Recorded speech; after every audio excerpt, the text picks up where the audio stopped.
serial killers often lack empathy and guilt, and most often become egocentric individuals. They also often employ a mask of sanity to hide their true psychopathic tendencies and appear normal, even charming.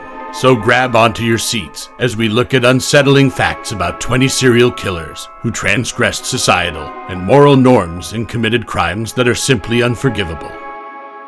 All murders by the AXEMAN of New Orleans were racially motivated, but a less plausible theory behind these murders was that the killer wanted to promote jazz music. He primarily targeted Italian immigrants in New Orleans. From 1918 to 1919, he killed 6 people with an axe, which often belonged to the victims themselves. His now infamous letter, which he sent out in March 1919, stated that he would spare the occupants of any place where a jazz band was playing. On that night, all dance halls reached capacity, and amateur bands played jazz at hundreds of house parties, and there were no murders that night. Richard Trenton Chase was commonly known as the Vampire of Sacramento, and he only went into unlocked homes because he believed he was a vampire, and locked doors meant he was not welcome. Upon entering, he killed and then cannibalized his victims. He was a paranoid schizophrenic and a necrophiliac who blamed his murders on Nazi UFOs. He was the first serial killer to be classified as a disorganized killer by Robert Ressler from the Behavioral Science Unit. His crimes were so disturbing that many investigating officers were scarred for life. Being aware of the violent nature of his crimes, his fellow inmates feared him and often tried to persuade him to commit suicide. Russian serial killer Alexander Pichushkin targeted elderly homeless men by luring them with free vodka. After drinking with them, he killed them with a hammer and then pushed the vodka bottle into the open wound in their skulls. He killed at least 49 people and possibly as many as 60. After his arrest, he claimed that killing his victims made him feel like God. He was given the nickname the Chessboard Killer, as his aim was to kill 64 people. That's the number of squares on a chessboard. He, however, later recanted this statement, saying that he would have continued killing indefinitely if he had not been stopped. Jeffrey Dahmer killed and ate his 17 victims in his one-bedroom apartment in Milwaukee, Wisconsin. His neighbors barely noticed anything, besides the occasional smell of rotting meat in the hallway. He also often gave out sandwiches to people in his building that could have contained his victims' flesh. Towards the end, right before he was caught, he had so many bodies in his apartment that he ran out of room, and he stored one victim in his bathtub. He proceeded to shower over him every day for a month. He also once accidentally consumed a drink laced with sleeping pills, which he had made for his victim. When he woke, he found that his victim-to-be had burgled several of his personal items.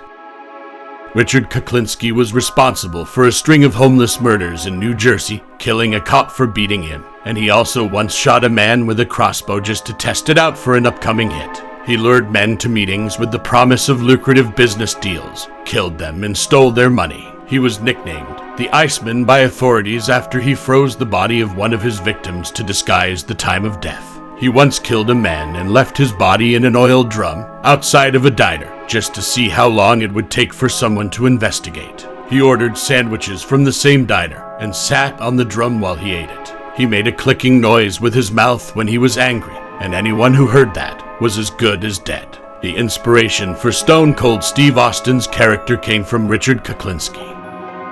Serial killer John Norman Collins used to pick up young women on his motorcycle in the YPSILANTI area of southeastern Michigan. They were then abducted, raped, beaten, and murdered by him, typically by stabbing or strangulation. He then discarded their bodies here and there, but they were always washed. It turns out he only killed women who were on their period. It is theorized that this may have been a factor in the sexual violence exhibited upon the victims. In 1996, a 10-year-old boy named Zach Ramsey disappeared not far from his apartment and was never found. One witness reported seeing Ramsey with a man named Nathaniel Bar Jonah before he disappeared. After Ramsey disappeared, Nathaniel, who was a short-order cook, started holding cookouts in which he served burgers and chili to his guests. He said he had gone deer hunting. He, however, did not own a rifle or a hunting license. In his apartment, detectives found a recipe book with recipes asking children's body parts with contemptuous titles such as Little Boy Pot Pie, French Fried Kid, and phrases such as, "Lunch is served on the patio with roasted child." When a man named John List lost his job at a bank, he became so scared of losing his home and bringing shame and distress to his family that he meticulously planned the murder of his wife, mother, and his kids. Weeks went by before anyone realized his family members were missing. He left their bodies in sleeping bags in the ballroom of his family's mansion. He then cut his face out of all the family photos, then moved away to start a new life, and eventually found a new wife. He was caught almost 2 decades later when an age progression clay bust was made of his face and shown on America's Most Wanted. At the age of 15, Ed Kemper murdered his paternal grandparents. After he came out on parole, at the age of 21, he went on to kill 6 college students, his mother, and her best friend. He was also a prolific audiobook narrator, and he has several hundred completed recordings to his name. He once buried one of his victims' severed head in his mother's garden as a joke, and later remarked that his mother always wanted people to look up to her. On one occasion, when he was left alone in a cell with FBI agent Robert Ressler, who was interviewing him, Ed started taunting him, implying that he was going to murder him. Once the guards returned, Ed told Ressler that he was just kidding.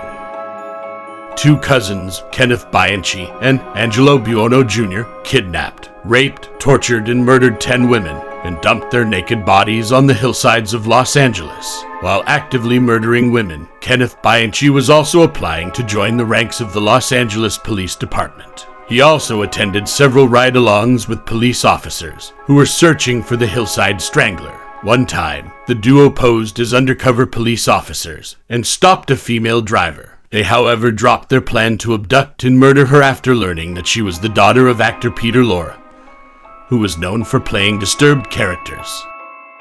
Serial killer Mac Ray Edwards was a Caltrans subcontractor who buried some of his victims under the highways he built. Not all his victims have been found, and many are very likely still under some of the California highways you may have driven over countless times. Dennis Rader, the infamous Kansas serial killer, gave himself his nickname, the BTK Killer. In 1978, he sent a letter to a television station claiming responsibility for the murders of 3 victims and suggested many possible names for himself, including the one that stuck, which was an abbreviation for bind, torture, kill.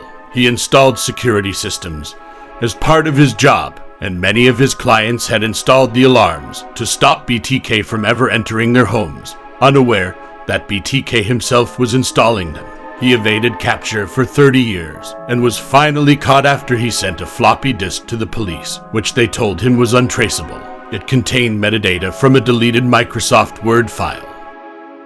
Albert Fish was a serial killer, rapist, child molester, and cannibal who killed at least 3 children in the 1920s. He had children of his own and was by all accounts a very kind and gentle father, and never even raised a hand on his own kids. After he cooked and ate one of his victims, he sent a letter to her parents about what she tasted like. During his trial, one psychiatrist described him as the most deranged human being. He had the habit of sticking needles into his pelvis while masturbating, and sometimes they went deep enough to get stuck. When he told this to the police, they didn't believe him until they saw an X-ray of the needles still embedded in his pelvis. He also helped the executioner position the electrodes on his body before uttering his final words, "I don't even know why I'm here." It took 2 jolts to kill him. Rodney Alcala was a serial killer who was active in the 70s. Despite his status as a convicted rapist and registered sex offender, he was accepted as a contestant on the dating game. He won, but the Bachelorette refused to go on a date with him because she deemed him to be creepy. He was said to have an IQ of 160 and interrogated himself on the witness stand during his trial in Smeagol and Gollum fashion, switching his voice and demeanor. He is currently serving a life sentence for 7 murders. Serial killer Joseph Christopher, who was also known as the .22 caliber killer, tried to admit himself to the Buffalo Psychiatric Center in the same month when he began his killing spree. He was denied entry and was recommended counseling therapy instead. He went on to kill at least 12 African American men and boys and wounded numerous others. John Wayne Gacy was a serial killer who raped, tortured, and murdered at least 33 young men and boys in the 1970s. He became known as the Killer Clown because he used to perform at children's hospitals and charitable events as Pogo the Clown. Years before committing these murders, he used to work at a mortuary in Las Vegas. While being employed there, Gacy once slept in a coffin with a dead teenage boy, but grew frightened and jumped out. He then traveled back to Illinois after the incident. He claimed that his first victim was a male acquaintance, whom he saw in his room, holding a knife over him when he woke up from sleep. Gacy said his involuntary orgasm from the murder was the ultimate thrill he had ever experienced. Venezuelan serial killer Dorangel Vargas was given the nickname Hannibal Lecter of the Andes after he confessed to killing and eating at least 10 individuals. He said he rejected overweight men because they had too much cholesterol, and the elderly were spared because their flesh was contaminated and very tough. In 2016, he was involved in a prison riot in which he killed 2 other inmates and served their remains to other inmates. Pakistani serial killer JAVED IQBAL confessed to the sexual abuse and murder of 100 young boys, ranging in age from 6 to 16.